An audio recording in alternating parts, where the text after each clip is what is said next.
I have known too many couples whose marriages were perfectly fine until they had kids. Do you feel like having kids ruined your marriage? I'm going to show you what you're doing wrong and tell you how to fix it so that you can enjoy parenting and enjoy your marriage again. Hi, I'm Kelly Case, licensed counselor and marriage coach. I take marriages that are broken and unfulfilling and make them first class. This channel is for people who want a happier home but don't know how to get it. Be sure to click the subscribe button so that you will get notified whenever I upload new videos. Oh my, parenting does change things, doesn't it? It's our greatest joy and sometimes our greatest stress. I don't intend to give you parenting advice per se. There are many different theories about the proper way to raise children. My intention is to focus on how parenting can affect your marriage relationship specifically.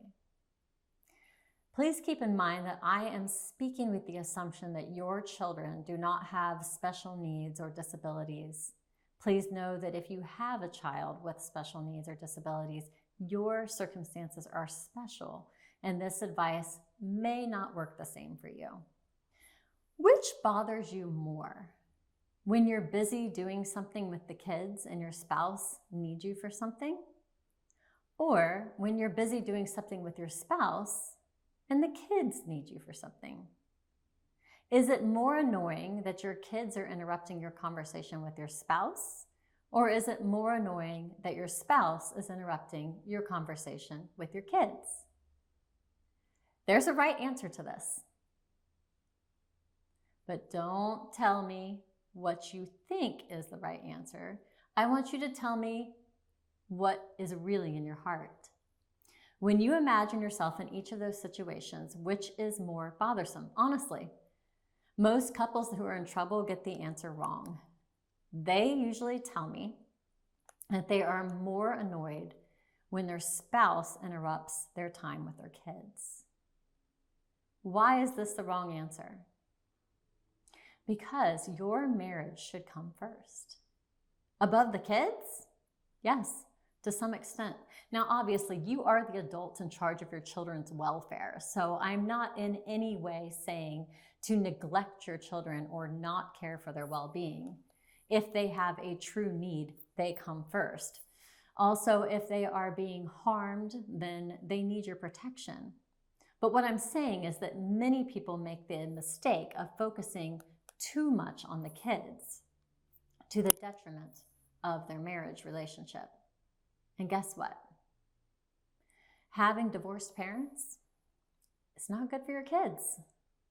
So the point I'm trying to make is that focusing on keeping mommy and daddy happy together is the very best thing that you can do for your children. Having children is a huge responsibility. I remember the first time that I held each of my children and that feeling of immense responsibility that came over me. I felt the weight of responsibility not only for making sure that they were fed and changed, but making sure that they turned out to be good humans. We should take that responsibility seriously. Just don't forget that one of the best gifts that you can possibly give them is a happy home as a foundation for their growth. I want to preface this with saying that if you have very small children, like under age 4 or 5, then the wife in particular may be largely consumed with caring for the children right now, and this is normal. Kids require a lot at that stage. The husband may not be getting as much nurturing and attention as he used to. Husband, try your best to understand. Be understanding about this. Your time will come around again. This won't last forever. Wife, I know that you feel torn in a million directions, but don't forget how much your children need you and daddy to be happy together. Oftentimes it is the wife who neglects the marriage for the children, but not always. Dads can be guilty of this as well. There are 3 ways that I see commonly parents neglect their marriage for the children. The first is not prioritizing alone time. Your marriage needs regular tending, like a garden, like a fire. And this requires some time alone, away from the kids. It doesn't take a lot of alone time, but you have to have some. Too often, one of the parents, usually the mom, feels guilty if she leaves her kids for a long weekend. There is no need to feel guilty about going away with the kids' daddy to keep the love alive so that they will have a home to bring the grandkids to for Christmas when they grow up and get married themselves. There is no need to feel guilty about setting a great example for your kids about how to keep a marriage alive. Assuming your kids are with someone safe, leaving them for a few days in order to fan the flame between the 2 of you is good and is healthy. Don't let anyone tell you differently. I know people who tell parents that it's selfish to go somewhere without your kids. They're wrong. They're speaking from their own faulty belief system. You should have a date night at least once per month of at least a few hours. And you should have a weekend getaway at least once per year. And you should also spend time alone at least 15 minutes per day.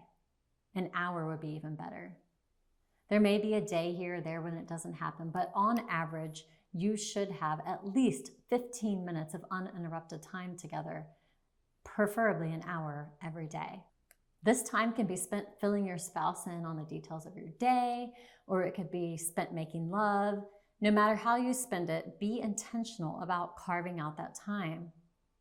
But we have 3 kids under the age of 4. That's not possible. Sure it is.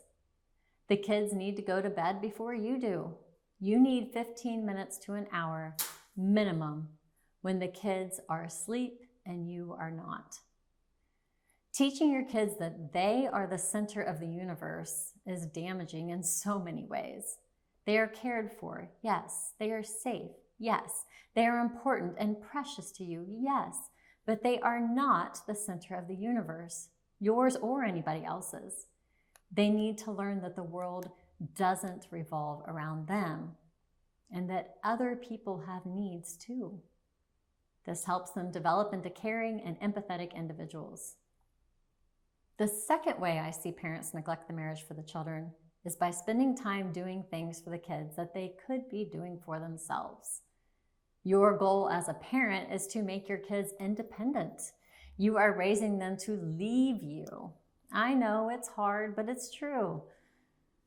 One of your main jobs as a parent is to be their teacher.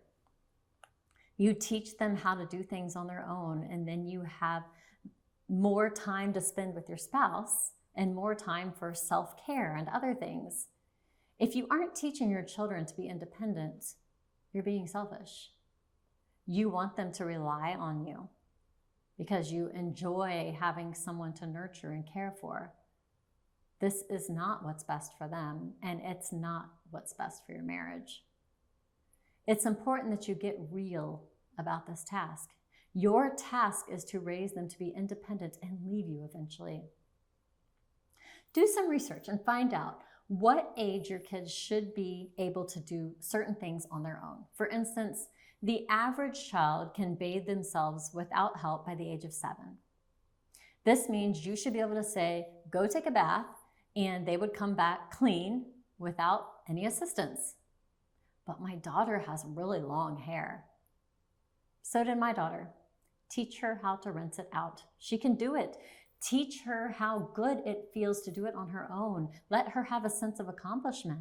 Next time you're doing something for your child, especially if they're age 4 or older, I want you to ask yourself, is this something that they could do on their own? If so, give them the confidence in themselves to know that. Say, I believe in you, and I think that you can do this all by yourself. If they can't, teach them how, and then insist that they keep trying until they can. Are you still doing it because it meets their needs or because it meets your needs? The goal of parenting is to make them independent. When you let the child rule the roost by demanding that you do things, ask yourself, Is this really needed, or are they demanding something from me that they could be doing on their own? And is this good for my marriage? You don't have to do everything that your child wants you to do.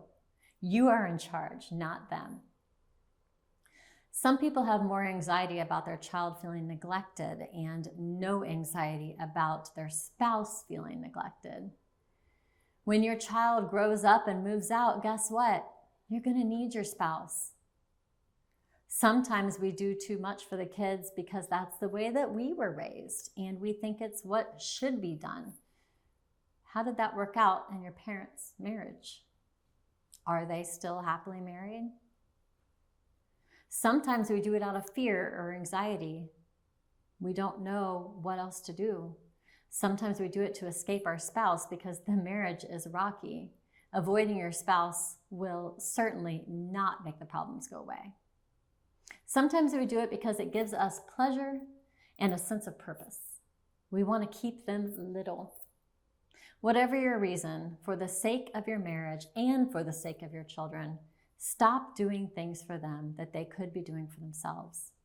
Teach them responsibility and decision-making. The third way that I see parents neglect the marriage for their children is by giving kids everything in the world except a happy home. I'm talking about the parents who have their kid in every single extracurricular activity. Every single one that they can get them into. They buy them the very best clothes, and they are so busy all the time trying to make sure that their child has the best of everything, except that the child goes home at the end of the day to parents who don't even like each other. I'm not going to spend much time on this point because I would just be repeating everything else that I've already said. Your kids need you to have a happy marriage more than they need to be in every sport. When they are grown, which will matter more, they will look back on their 30-year-old dusty trophies someday, and they'll like them, but they would much rather have one home to go to on Christmas rather than splitting it between their parents and their step-parents. I promise you, that will matter more when they're all grown up, which isn't going to be long from now.